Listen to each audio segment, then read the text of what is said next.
Reserve is considering the creation of a digital dollar. In order to introduce CBDCs, you need digital IDs. A digital ID system could be operating between governments and the private sector as soon as next year. A CBDC is a digital currency that they think is going to replace all physical cash. If we lose cash, our money is getting locked into the banking system. It's hard to overstate how dangerous a path this is. This is the elimination of the underground economy. And who's pushing for this? Well, the central planners. CBDCs is the next step closer to a social credit score. To boost financial inclusion, Mexico's central bank will launch digital currency by 2024. There are people who believe in top-down control, and they're excited by the idea of central bank digital currency as what they call a programmable money. Many of the important qualities of a good money could be changed like this, by programming it, by government decree. Canadian Prime Minister Justin Trudeau invoking emergency powers against the truckers who are protesting vaccine mandates. Banks can now freeze their personal accounts. We were never charged. There was never a warrant for our arrest. You're dead in the water at this point. What you're seeing is the banks in this country have been deputized into law enforcement. We're lucky that at this point, we still have cash that we can rely on. After a 3-week delay, Nigeria's digital currency is now legal tender. What they did in Nigeria was they made them the test case for the CBDCs, which is a complete disaster. It turned into burning banks and riots. And do we want to live in such a society where a small group of central planners have this extraordinary power over everyone's lives? Even tyranny, starvation, impoverishment, that could be the result. The powers of CBDCs are so extraordinary. Even the worst dictators in past centuries could only have dreamt of having such enormous power over the lives of so many people.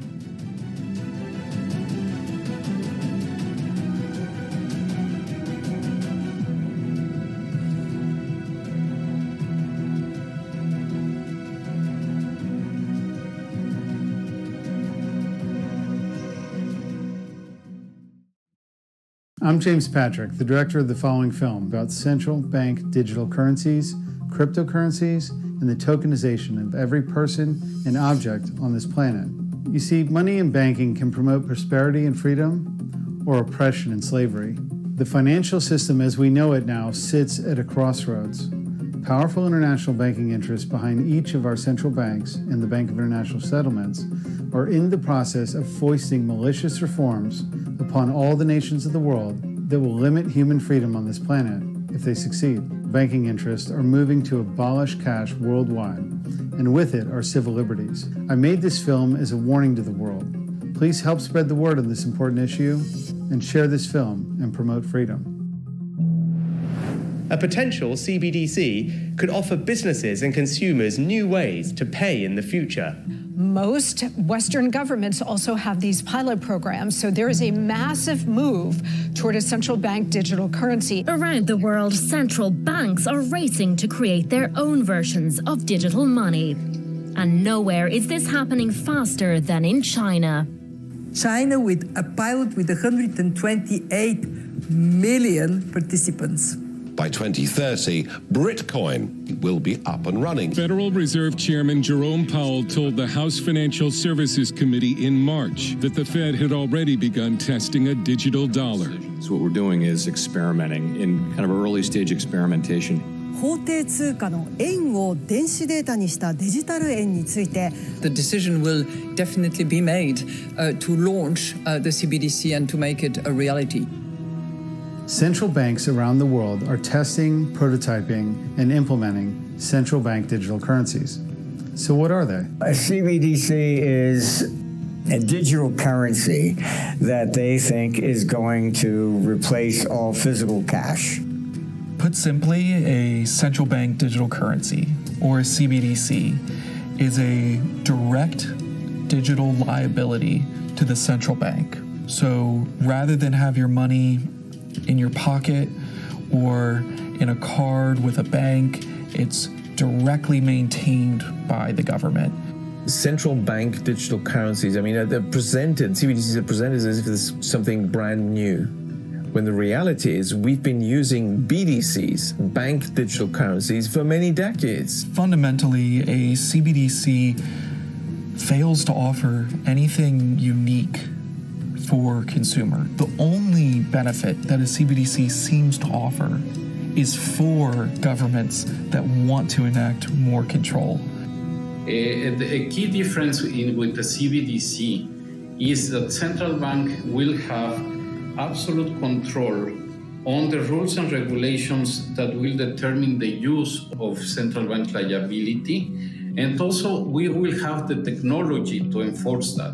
As Carol Quigley of Georgetown University once said, there exists a worldwide system of financial control in private hands, able to dominate the political system of each country and the economy of the world as a whole. At the apex of this system is the Bank of International Settlements in Basel, Switzerland, the central bank of central banks. The Bank of International Settlements has created a CBDC program in practically every country of the world through its Innovation Hub, a tech incubator set up for this purpose. The vision these autocrats have for us is to make our money programmable. The really big dangers of CBDCs are programmability, which is that essentially it's not even money. It's like your money becomes potential money. The whole thing about programmable money is they decide when you will have access to it and how you will be able to spend it even. Let's say you're grocery shopping, and since you're expecting guests on the weekend, you buy 4 or 5 bottles of wine, right? On the way home, you decide to fill up your car with gas. You stop at the gas station, but you're not going to be able to pump the gas. Well, you just bought alcohol, right? Look to China. That is going to be our future. And it's not going to be a future in like 30, 40, 50 years from now. It is happening now. CBDC can allow government agencies and private sector players to allow targeted policy functions. For example, welfare payment. For example, consumption coupon. For example, food stamp. If Congress decides that we should defund the fossil fuel industry, it would be easy for them to say, you know, the money we're lending you, you're not allowed to lend to the oil industry. And that means politicizing the allocation of credit, which is a very dangerous thing to do. This is something that affects both sides of the aisle, really, because the options for control through things like programmability are really limitless.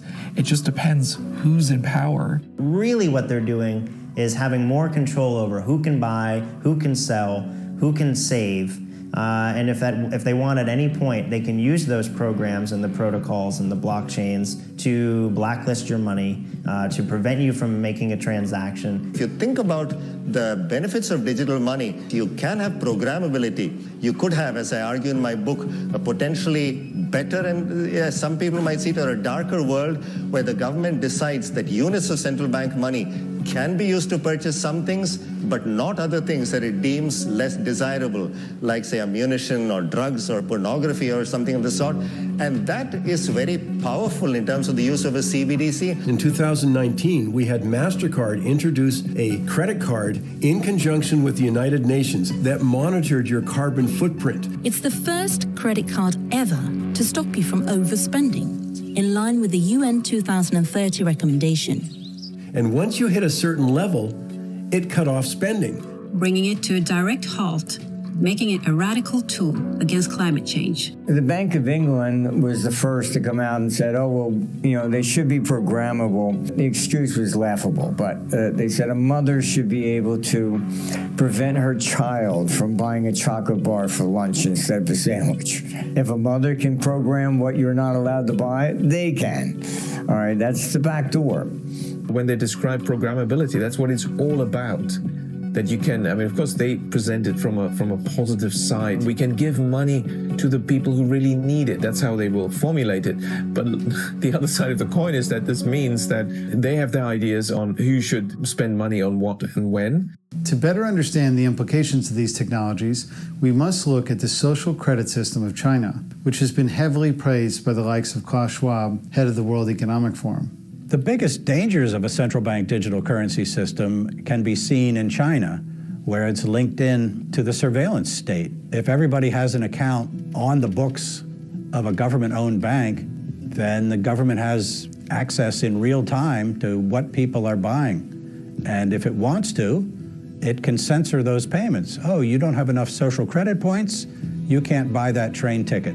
Everywhere she goes, Ouyang Haoyu is followed. What she buys, how she behaves, is tracked and scored to show how responsible and trustworthy she is.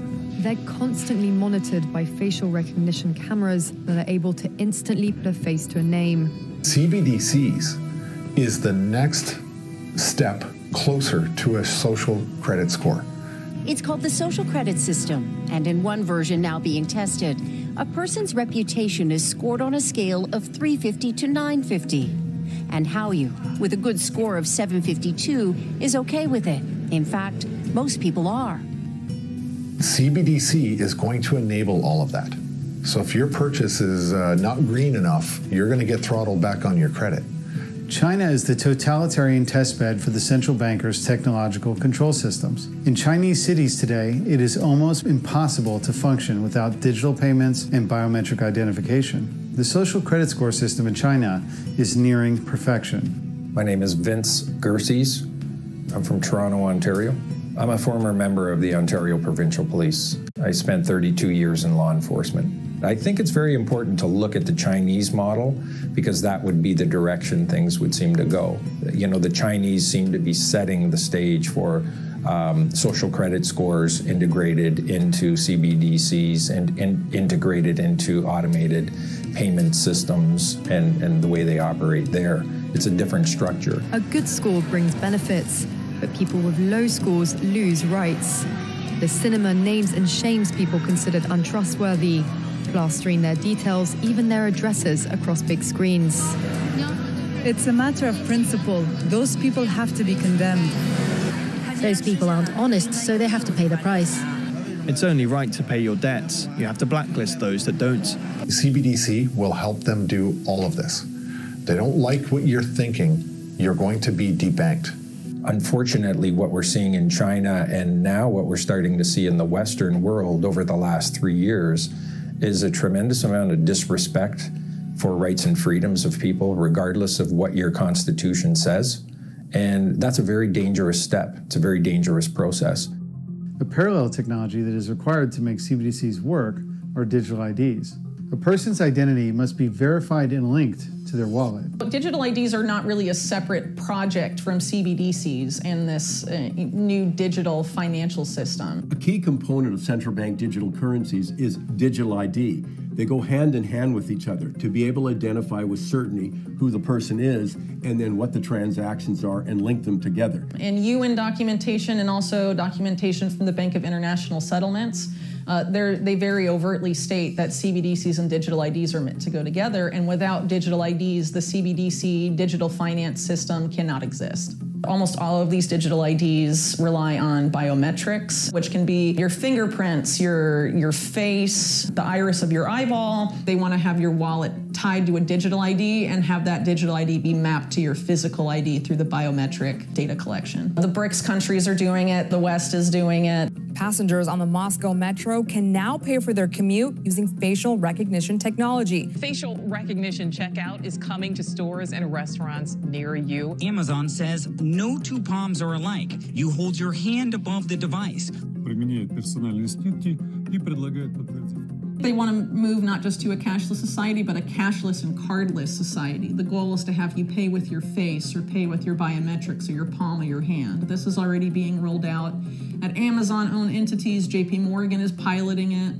MasterCard already working on this new way to pay. JP Morgan has also signed a deal. I'm sure at some point, if you don't want to use your biometrics for those purposes, then your bank will be like, sorry. The Bill and Melinda Gates Foundation is continuing its global push, and this time setting its sight on Kenya to support its so-called government-backed digital ID programs. Back in 2016, the most comprehensive biometric digital ID system in the world was deployed in India, a country of 1.4 billion people. If it could be done in India, it could be done anywhere. Microsoft founder Bill Gates has endorsed India's biometric identification system Aadhaar, saying that it does not pose any privacy risks. You've been an advocate of Aadhaar. You've supported it, you've defended it. And I think that the questions arise not on whether it's a good idea or not, but whether it should be made mandatory for every citizen. Well, Aadhaar is just something that avoids you pretending to be somebody else. So the basic Aadhaar mechanism is an identity mechanism. And so it's too bad if somebody thinks because Aadhaar is there, that in and of itself creates a privacy problem. The goal is to link that ocean of data to a biometrically verified digital ID. Data is now the new commodity. Data is the new oil. Everyone's movements, purchasing activities, social relations, personal preferences are all being tracked and cataloged. As Indian Prime Minister Modi said, data is the new oil, data is the new gold. Data is the new oil. Data is the new gold. What ID 2020 and other organizations like it are doing are issuing the technical standards that all these IDs have to have so that they're interoperable at the base level. Government and central bank management of digital ID systems violates the constitutions of many countries. So to avoid these legal obstacles, the strategy was taken to blur the lines between public and private sectors through the creation of decentralized interoperable databases. Organizations like ID 2020, funded by the Gates Foundation, are creating the protocols and standards that both public and private entities use to access the data housed in an interoperable, decentralized fashion. And so the role of the Gates Foundation as an advocate for those who don't have access today is to make sure there's technology and standards. There are no universally accepted standards for expressing, exchanging, and verifying digital credentials across organizational boundaries. A new form of digital identity, since it's not tied to any one organization, can enable such digital credentials to work everywhere. We're working with government and the private sector to build the foundation and standards for digital identity across Canada and internationally. The future is closer than you think.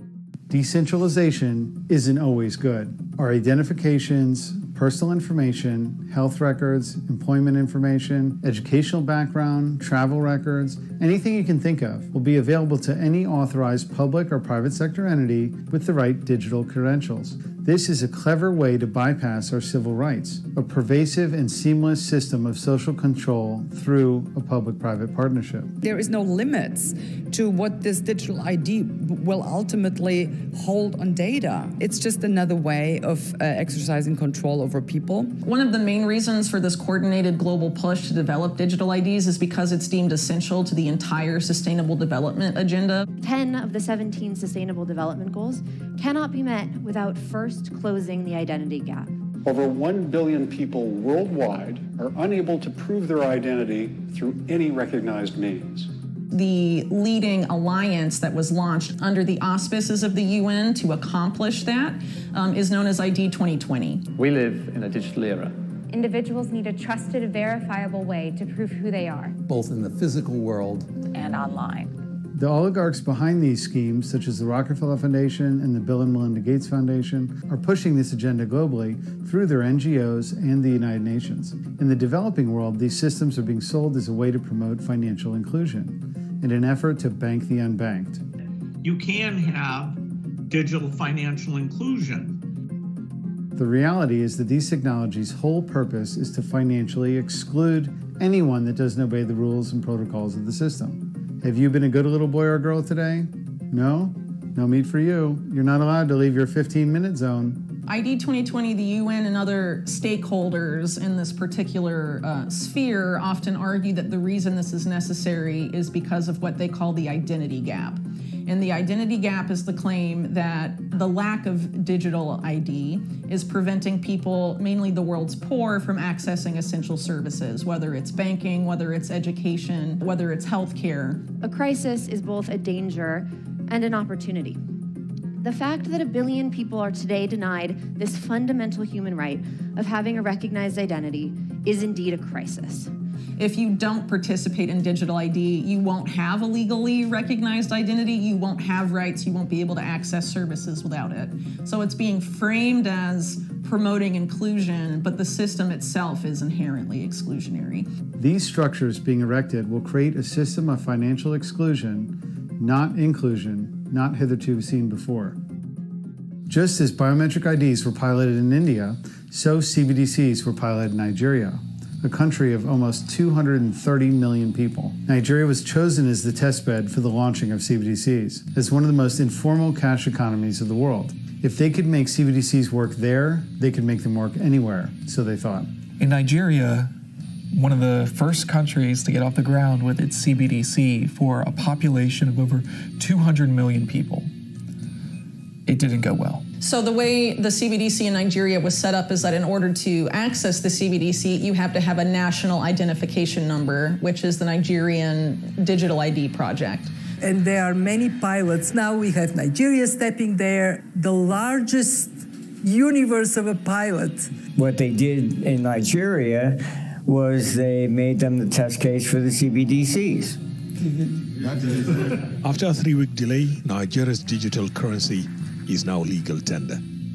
At its launch, President Muhammadu Buhari says the e-Naira will usher in opportunities for banks, customers, and the country's economy. At least 60% of the economy was underground. Out of the gate, about 0.5% of the population was using the CBDC, known as the e-Naira. Now, the central bank wanted to spur adoption. That was not a good rate for them to have after they invested all this money. So they announced that there would be no longer requirements for bank accounts to have an e-Naira. That didn't work. A month later, they announced that they would have discounts on the e-Naira. That didn't work either. And that's when the Central Bank of Nigeria took a different path. Suddenly, it announced that it would start restricting cash. Then, as if that wasn't bad enough, it announced that it was going to pull all of the cash off the streets. Such a task would normally take several years to phase in. Instead, the Nigerian government invalidated all the cash in the country and attempted to roll out the CBDC within 2 months. All cash was canceled, everyone lost their savings, no one had money to buy food, CBDCs were issued, and riots broke out.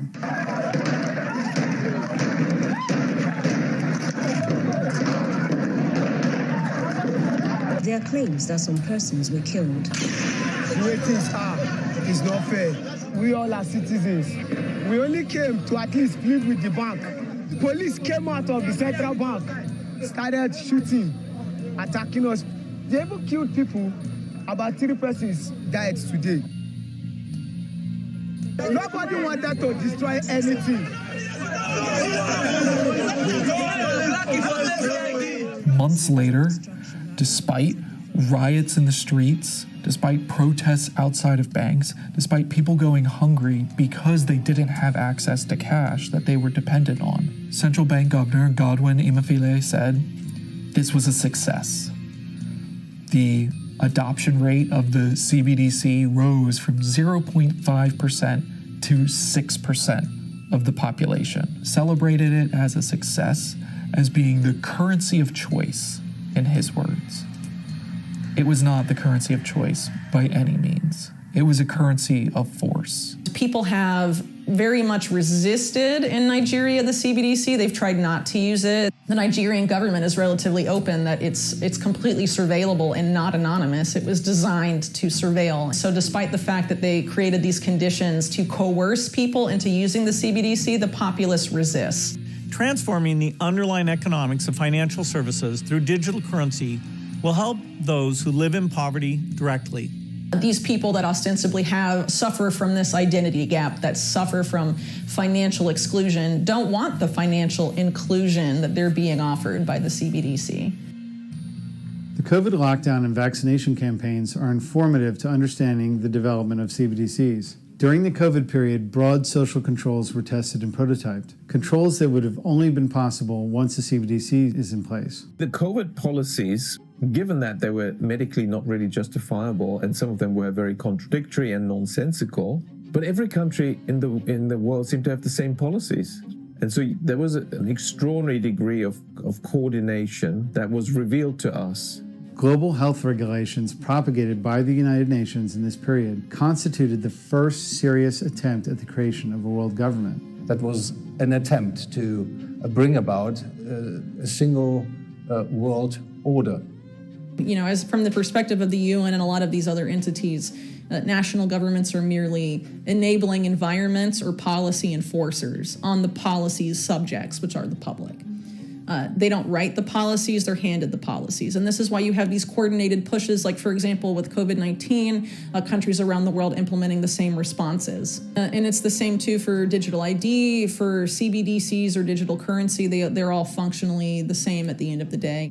The vaccine passports were a trial run of a system of social exclusion not hitherto seen until that time. Private companies can deny you services or access if they ask you for proof of vaccination and you decline to show it. Digital IDs are going to be like vaccine passports on steroids, really. You don't have the right ID, you won't exist.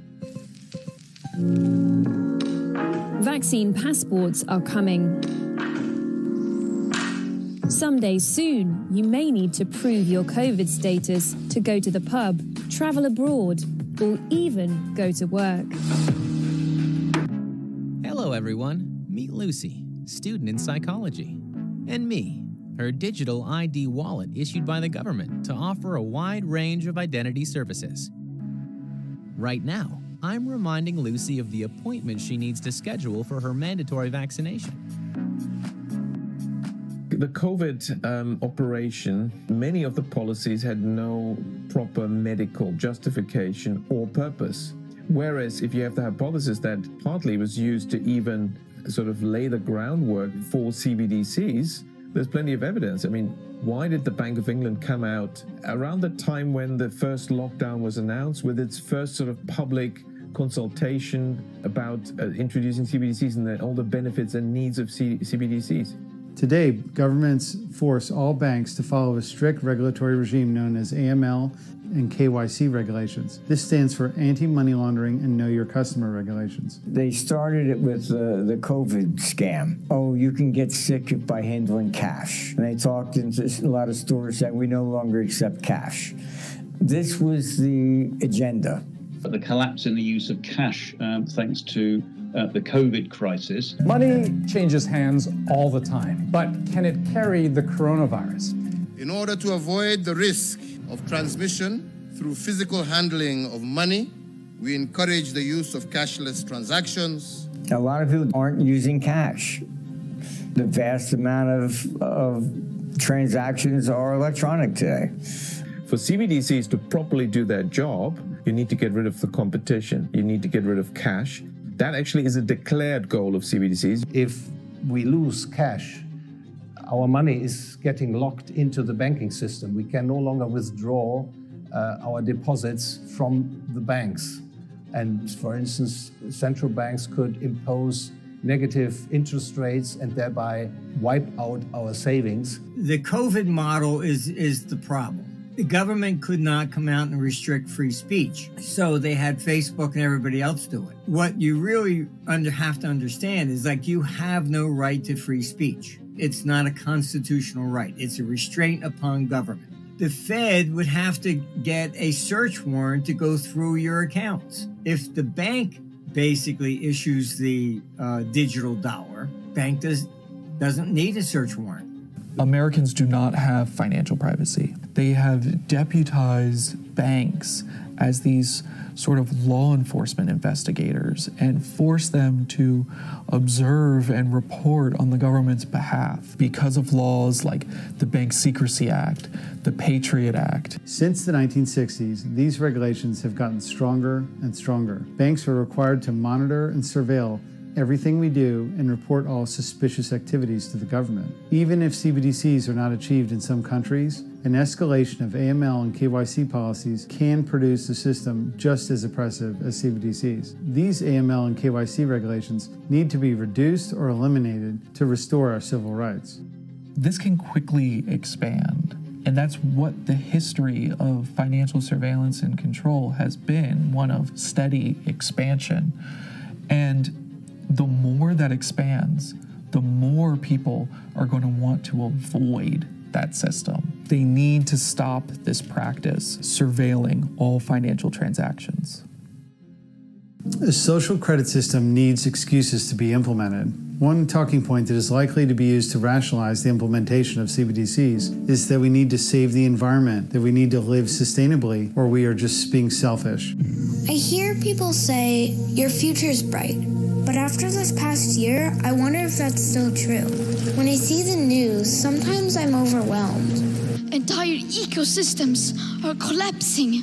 London's Mayor Sadiq Khan has slammed global policymakers for their alleged inaction towards worsening climate crisis. As real environmental issues go ignored, focus of these policies have everything to do with controlling people and economically handicapping them. The Oxfordshire County Council approved plans to lock residents into one of 6 zones to save the planet from global warming. Another hyped crisis. Of course, I'm talking about climate change.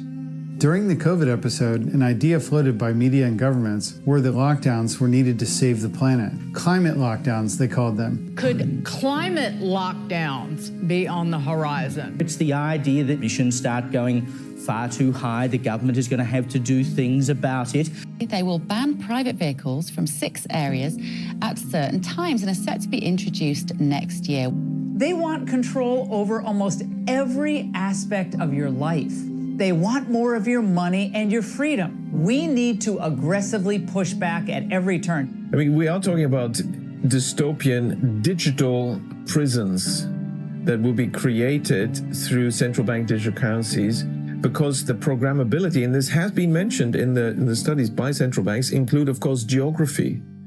And there's this proposal for climate change, for whatever reasons, that, people should stay within their 15-minute walking small local area and be restricted.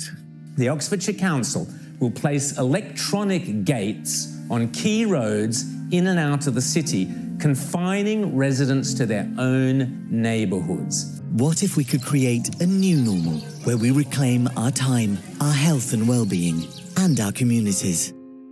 This is the idea behind the 15-minute city. A 15-minute city is one where everything we need is close to home, where communities are safe and inclusive. The 15-minute ghettos, it's not about saving the planet. It's not about adding quality to your life and making life easier for you. No, it's to lock you down. That's the whole purpose of it. The use of questionable arguments, squarely focused on controlling people rather than benefiting the environment, should give everyone pause. That was a health emergency, so we needed the vaccine passports. Now we have a climate emergency, and we need a system to control human behavior in Canada. These are mechanisms of control that, once they take hold of you, the ability to revolt or have a revolution will be gone. And it seems like that may be the intention. Don't allow the people to rise up against overreach and over-control and authoritative states by implementing a system that can shut people down immediately. So I think one of the reasons they want this new system that ultimately amounts to a control system is because they see it as the ultimate form of risk management. They essentially want to move to a system that's not unlike the feudal system that existed in medieval Europe. You have, a privileged, untouchable upper class and a low class of serfs. But if you implement a system this way with the technology they're using, you don't have to worry about peasant rebellions. You can manage the risk of the underclass. So you surveil them constantly. You can turn their money on and off. You can turn their access to services and really anything else on and off as well. What happens when your government goes rogue? What happens when your government becomes tyrannical? What happens when your government makes tyrannical demands against the population? What recourse do you have? The word slavery comes to mind, and I see it as being irreversible. I see that once we go to a digitized currency that is controllable by a central platform, that you will no longer have the freedoms to make those choices that we do now. That freedom will be gone. To them, CBDCs is like the pinnacle of what they could achieve, and they're so close to it, but we have to stop it. A documentary on CBDCs would not be whole unless it touched on the subject of Bitcoin. We must understand that without the invention of Bitcoin, CBDCs would not have been possible.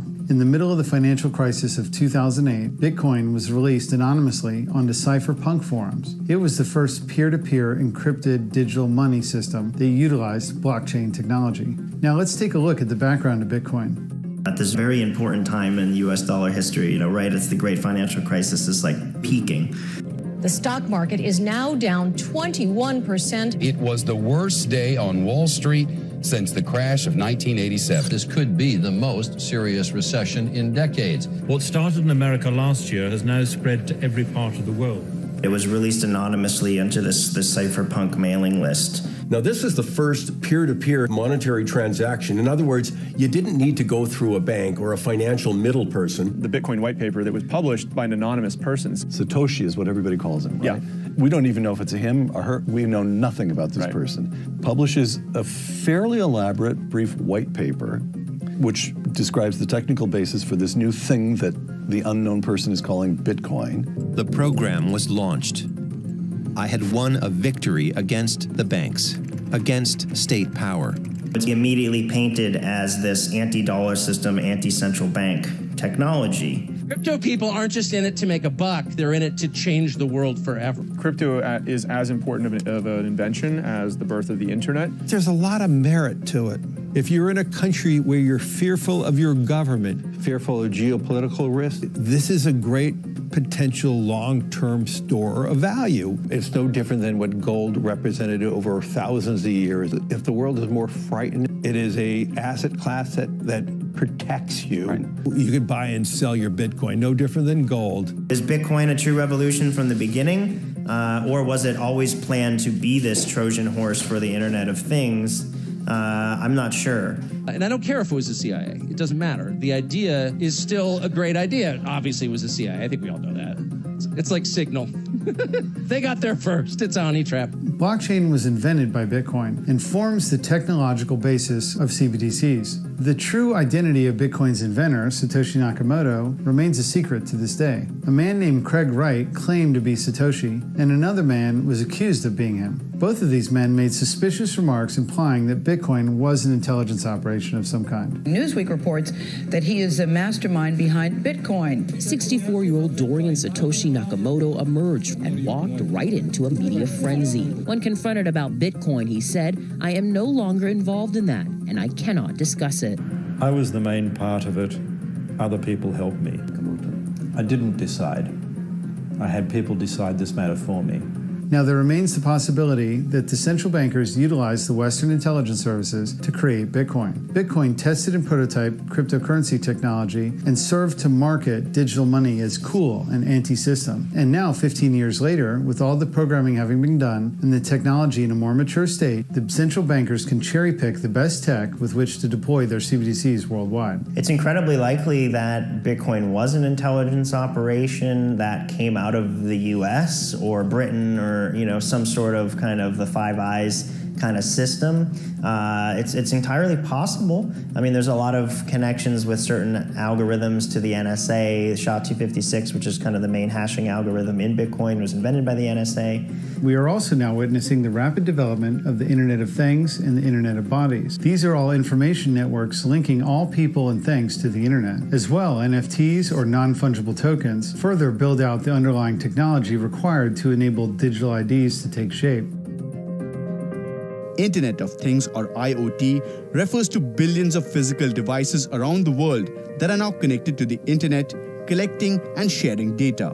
The Internet of Bodies, or IOB, is actually an ecosystem. It's a bunch of devices that are connected to the Internet that contain software and that either collect personal health data about you or can alter the body's function. We think of the Internet of Bodies as this collection of all these devices as well as all the data that the devices are gathering about you. Now to the latest trend that's sweeping the internet. So-called NFT. They're now selling for huge bucks. Non-fungible tokens are digital tokens that enable true ownership of any kind of digital assets. You can't touch it, but you can own it.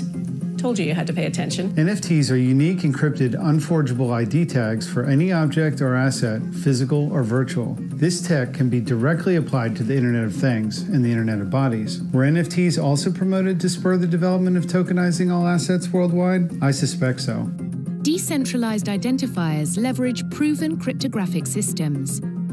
When Alice presents her credentials, her digital wallet generates a unique identifier and signs it using a private key, secured by a biometric proof or PIN that only she knows. Decentralized identifiers leverage proven cryptographic systems. Sam Altman, the founder of OpenAI and ChatGPT, launched a project called WorldCoin. He stated his motivation to launch the project was to build the infrastructure needed for a universal basic income. I thought that if we could do something to eventually redistribute wealth through some sort of global UBI at scale, or maybe even access to these systems, which would be the most important component of wealth someday. Sam Altman has doubled down on his vision for another one of his ventures, WorldCoin cryptocurrency, that offers digital currency, sometimes for free, to those willing to scan their irises into a spherical device. Many critics of CBDCs fear that a universal basic income will be the bait to gull the public into accepting a CBDC. Give everyone a cattle tag and a shitcoin, basically. That's the WorldCoin model. You know my views on CBDCs, and I'm really pleased that attention is now focused on the role that cryptos can play. As the crypto markets matured, many exchanges emerged to trade Bitcoin for thousands of other alternative coins. These transactions were all denominated in fractions of Bitcoin and became difficult to calculate. So stablecoins emerged that were pegged to the US dollar or euro that made trading in and out of alternative coins much easier to do.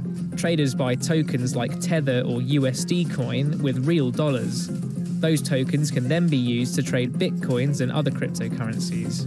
Stablecoins are cryptocurrencies whose value are pegged to an existing asset, most often the US dollar, though there are others tied to the euro and gold too. Stablecoins like Tether have been a way to transition the wild market of cryptos into the mainstream financial system. The biggest of these stablecoins is Tether, itself tethered to the US dollar. Tether was the first of what's known as a stablecoin. Its price is pegged or tethered to that of the dollar, so one tether equals $1, 1-to-1 there.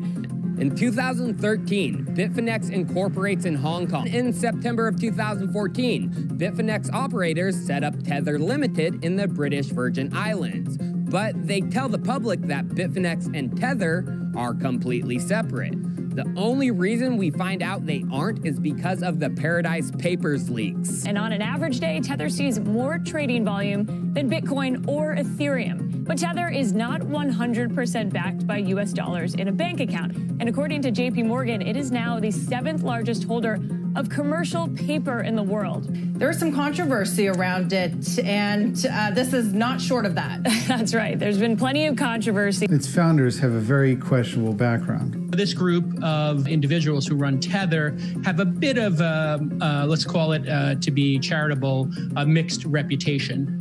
Or that they've been printing tethers in some way to manipulate the price of Bitcoin. We're seeing a worrying trend of the largest American banks moving into the Bitcoin and blockchain space. JP Morgan, Wells Fargo, Bank of America, they're going to issue stable coins to their retail-facing customers. We have seen the biggest banks on Wall Street also issue their own US dollar tokens. JP Morgan, Wells Fargo, they're all creating their own digital dollars. JP Morgan rolling out the first cryptocurrency backed by a U.S. bank. If you are concerned about CBDCs because of the programmability and surveillance aspects, tokenized deposits and bank-issued stablecoins can do all of those things too. They're recreating that exact same mechanism, except instead of the public sector, it's private banks. They want to blacklist someone, they want to seize your money, prevent a transaction from going through. It's much easier to do that through a private sector entity than it is through the public sector. The Constitution of the United States prevents a CBDC system that will restrict people's rights. But private banks can restrict their customers with their private issue stablecoins without any constitutional problems. We will see this fight against CBDCs by the likes of DeSantis and Trump and Vivek. Governor Ron DeSantis took aim at a new currency the Biden administration is exploring. Are you interested in giving these economic central planners more power? I will never allow the creation of a central bank digital currency. So when you have people like Trump and Ron DeSantis say no CBDC, they mean no public-facing CBDC. They don't mean no wholesale CBDC. What this second tier managed by the private banks is likely to be are things like tokenized deposits, stable coins. And there'll be this total red herring false victory as then they move into the private stable coin system that in every single way is the CBDC, except it's not issued directly by the government. There's going to be a two-tier system, not unlike what exists in the U.S. today, where it's going to be one tier is the private sector and one tier is the public sector, i.e. the central bank. And it's basically going to be banks issuing stable coins or tokenized deposits, the reserves of which are banked at the Fed. A lot of people are hesitant about a CBDC because they see it as centralized government control. And so they're selling it this way, so we, will look at it as, oh, this is coming from the private sector. This is free market innovation and all of this stuff. But people forget that the Wall Street banks time and again have been caught engaging in brazen criminality. January 11th, we saw 11 spot ETFs approved. Kind of the most important, sort of biggest signpost of that approval within these 11 was the iShares BlackRock spot ETF Bitcoins. Explain that move into ETFs. How far does it go? ETFs are going to be the new engine for fixed income. Bitcoin has always been sort of, colored as this anti-state revolution and this total rejection against the powers that be, the financial elite. And here we have probably, the most important asset manager in the world in BlackRock coming out and ETFing Bitcoin. We believe ETFs are a technology no different than Bitcoin was a technology for asset storage. We believe the next step going forward will be the tokenization of financial assets. BlackRock has initiated a comprehensive effort to EFT everything. This is a stepping stone to a completely tokenized financial system where every asset on Earth is represented by an encrypted, unforgeable digital token. The goal of all this is the creation of a universal ledger of all the world's assets. If you had a tokenized security, and you have a tokenized identity, the moment you buy or sell an instrument, it is known. It's on a general ledger that is all created together. He recently was very overt about how there's going to be a universal ledger where all transactions are tracked, essentially. I think you have to be open-minded to the fact that perhaps Bitcoin is the reverse Trojan horse to get us all to get onto a giant universal digital ledger. I believe the next generation for markets, the next generation for securities will be tokenization of securities. Everything will have a QSIP, everything will have a digital identity, and we'll be able to connect, this Internet of Things, and be able to verifiably, immutably, contain this current state of every token, of everything into some universal ledger. As a side note, the EU has been pushing for an asset registry of all the assets of the EU. Now, historically, government censuses were always done shortly before massive confiscation programs. Why else would they need to know about your assets unless they intended to take them? The most basic definition of a government, one must remember, is the right to tax. So when we speak of a universal ledger containing all the world's assets, we are really seeing the attempt at the creation of a world government. There's a lot of efforts right now, for example, to tokenize rainforests for the purpose of using it in this global carbon market. So that rainforest will also be given a unique identifier, a digital ID. Another troubling initiative that the Rockefeller Foundation and the New York Stock Exchange came out with in the summer of 2020 was the Intrinsic Exchange Group. Please welcome Intrinsic Exchange Group to launch of natural asset companies, a new asset class of sustainable enterprises. They contrived the idea to create a new form of company, a natural asset company, that would claim to own the services that nature produces, such as the hydrologic cycle over North America.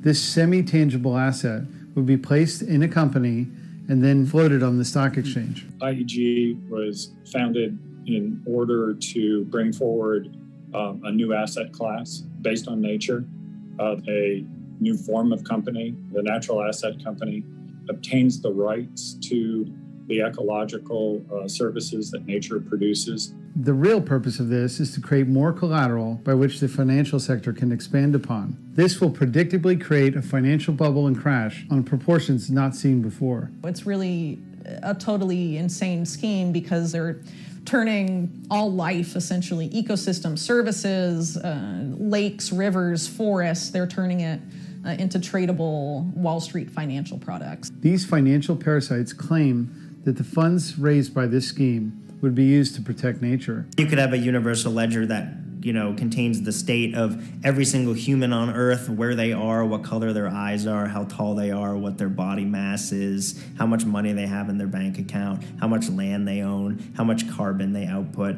how much fuel they've used, how far they've traveled. And that means every stock, every bond will have its own, basically, CUSIP. It'll be on one general ledger. Every investor, you and I, will have our own number, our own identification. They're essentially justifying, extreme surveillance and all of this as a way for them to engage in unprecedented risk management, really, from their perspective, so that they can continue their rackets unimpeded, but the little people won't be able to engage in risky behavior. Central bank digital currencies are part of a broader agenda pursued by international financial interests through governments, through NGOs, through the private sector, with the help of the mainstream media. Welcome, everyone, here in the room and to those tuning in online for this panel discussing central bank digital coins. The World Economic Forum is a think tank founded by Klaus Schwab in the early 1970s, and it has become an important platform for powerful interest groups to exchange ideas and to set up ideas about forming the future of humanity. At this pivotal moment, I see several priorities for the global agenda. We must revitalize the global economy and accelerate its transition to net zero. The states, as we know them today, are aggressive internally and externally, and of course, there's a tendency for governments, for states to form a cartel and to basically harmonize their policies and coordinate their policies.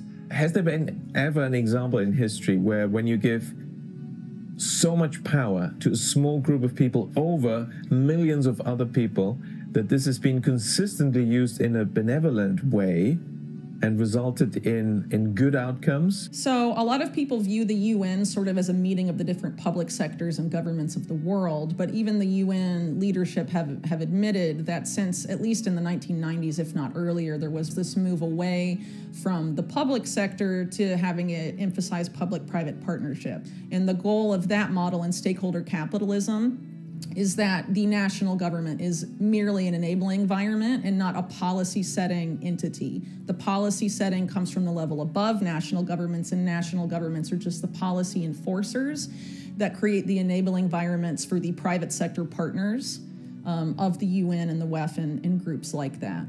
The push for CBDCs is the final step in a multi-decade program by central planners to increase their power over the people, over countries. This is the ultimate step because the powers of CBDCs are so extraordinary that, I mean, even the worst dictators in past centuries could only have dreamt of having such enormous power over the lives of so many people. Behind all of these ideas to program money is the idea to central plan the economy, the idea that the government has to intervene more efficiently because market participants do not do something voluntarily. Yeah, of course, you could then just freeze money of people so they could not spend anymore, driving down inflation rate. You can introduce the Schwundgeld, that money loses value, making people to spend their money instead of hoarding it. But once you have digital currencies, you cannot escape. There can be no bank runs that people get cash out of the bank, and therefore you can lower interest rates minus 10%, minus 20%. The U.S.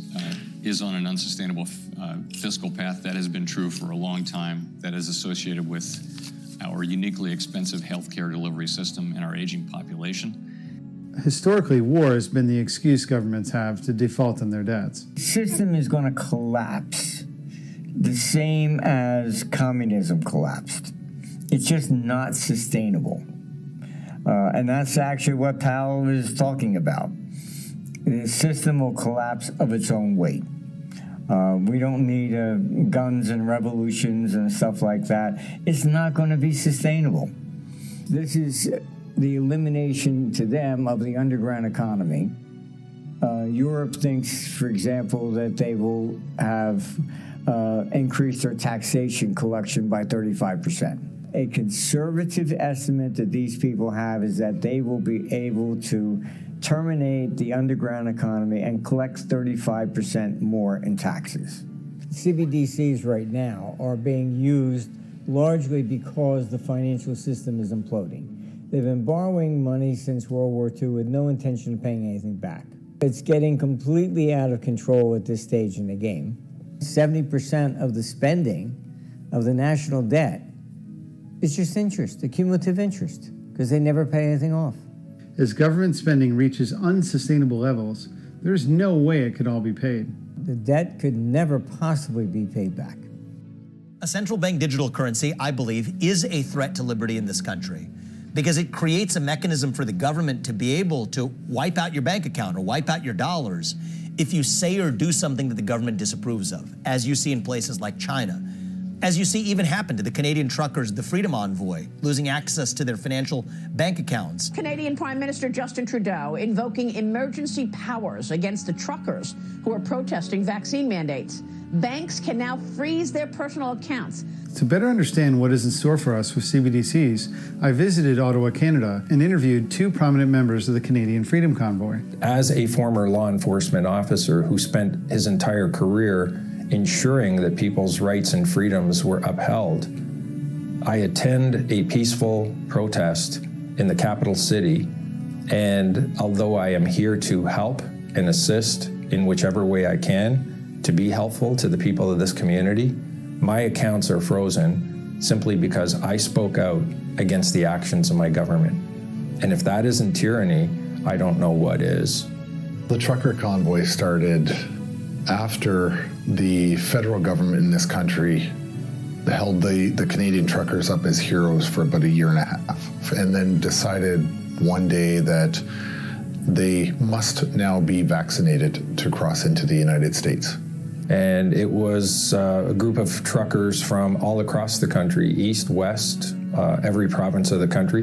And they decided to unify on social media and decide that they had grievances that needed to be discussed with the federal government. And that was really the seed that was planted, and then it had grown into this big movement of what it was. Who better than to come to Ottawa with a big giant vehicle, sit in front of the House of Commons and not be ignored? It was a peaceful demonstration. The people that came here, it was surprising. There were tens of thousands of people that attended. 2 border blockades, one in Ontario and one in Alberta, are disrupting hundreds of millions of dollars in Canada-US trade, ranging from cattle to car parts. The government didn't respond, actually, and they went into hiding. We've had Canadians' backs. Prime Minister Justin Trudeau has refused to meet with protest organizers while butting heads with opposition lawmakers over coronavirus restrictions. In response to the COVID vaccine mandates, Canadians descended upon the Capitol in peaceful protest. Police invited the truckers into the city and allowed them to set up encampments around the Parliament. But after 10 days of peaceful protesting, a state of emergency was declared. The bank accounts of the key protesters were frozen, and the police descended upon the encampments and made arrests. These account freezers are an example of what can and will be done under a CBDC system. When the police came in, they were extremely violent. One of the groups that they attacked were Canadian veterans, and they did this right in front of the National War Memorial. The police moved in and beat the hell out of Canadian veterans badly. That wasn't what woke up Canadians. That wasn't what shocked the world. What woke Canadians up was when they went after bank accounts. By the time we were into week 4, the government declared a state of emergency and invoked what's called the Emergency Measures Act in Canada. The federal government has invoked the Emergencies Act. Prime Minister Justin Trudeau invoked the Emergencies Act for the first time in history. The police will be given more tools to restore order in places where public assemblies can constitute illegal and dangerous activities. And the Emergency Act gave police authorities and all government officials more power to act on that situation. And one of those first harsh measures was the freezing of a number of bank accounts. Financial institutions will be authorized or directed to help address the situation by regulating and prohibiting the use of property to fund or support illegal blockades.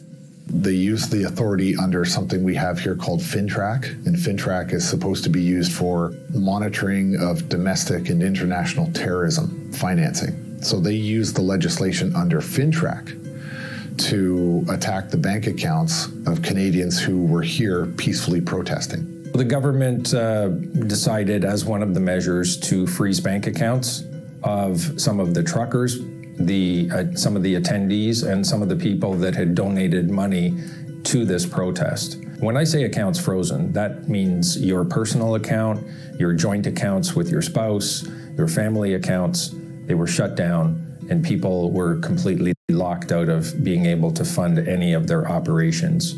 The vast majority of people had their bank accounts, including me, frozen. We were never charged. There was never a warrant for our arrest. We've never been convicted of anything. It was, in effect, an extrajudicial process. Does the government and law enforcement agencies have authority to randomly contact banks and shut down your account without judicial process? And my answer, and the answer of many Canadians, is no. The Canadian Charter of Rights and Freedoms and the Bill of Rights says no.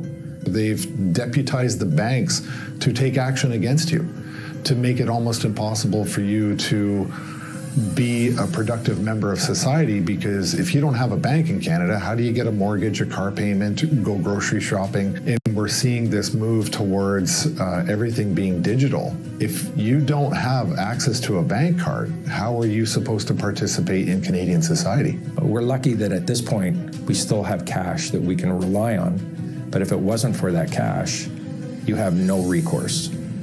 My son has a very complicated medical history, and my credit card was on file with his drugstore to get his heart medication, and we couldn't get his heart medication because my accounts were frozen.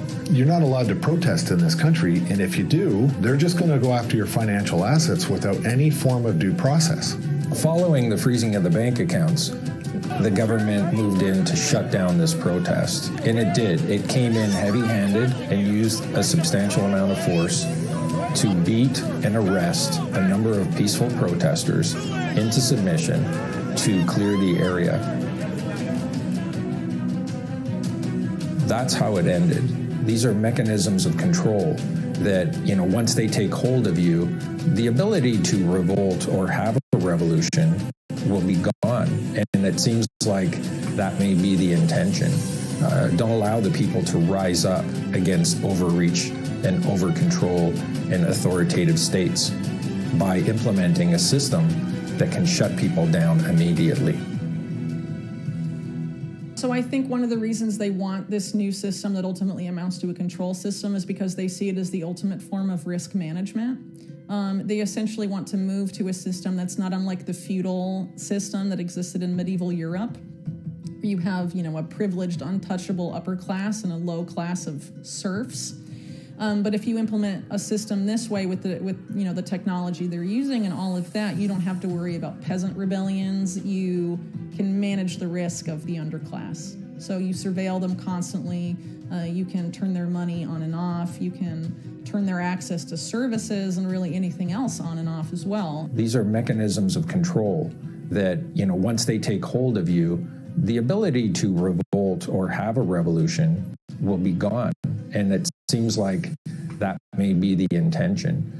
Don't allow the people to rise up against overreach and over-control and authoritative states by implementing a system that can shut people down immediately. To them, CBDCs is like the pinnacle of what they could achieve, and they're so close to it. But we have to stop it.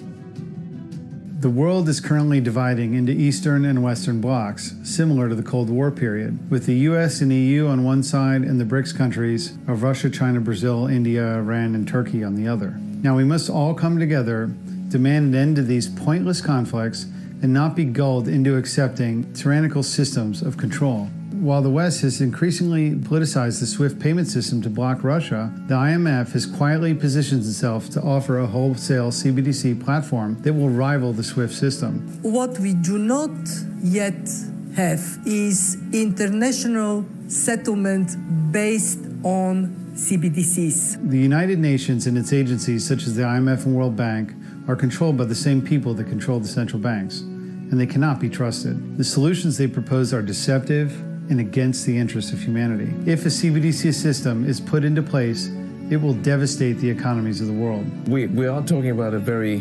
dystopian future if we allow central banks to issue central bank digital currencies. You know, even if the original designers and heads of central banks who are launching this are super well-meaning, you know, let's give them the benefit of the doubt.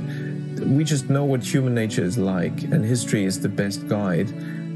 If you give power to people, power gives temptations. And the reality is most people can't handle those temptations and will succumb to them. And the temptations of power are to do things that are not good for those that are under this power. It will be a completely totalitarian system of such frightening proportions, it's hard to imagine. I think it would promote revolution, honestly, when people realize they have zero liberty left. I think the greatest thing at this point is to become familiar with what a CBDC is, understand the difference between cryptocurrency, Bitcoin, blockchain, and a central bank digital currency. I think it's imperative that we stand our ground and that we say no. When we talk about such a radical change with the creation of a CBDC, that means the government can become involved with every step of your life. Whether it's something mundane like fixing a tax return or something large like trying to track down where you went, the door is open wide for government overreach and abuse.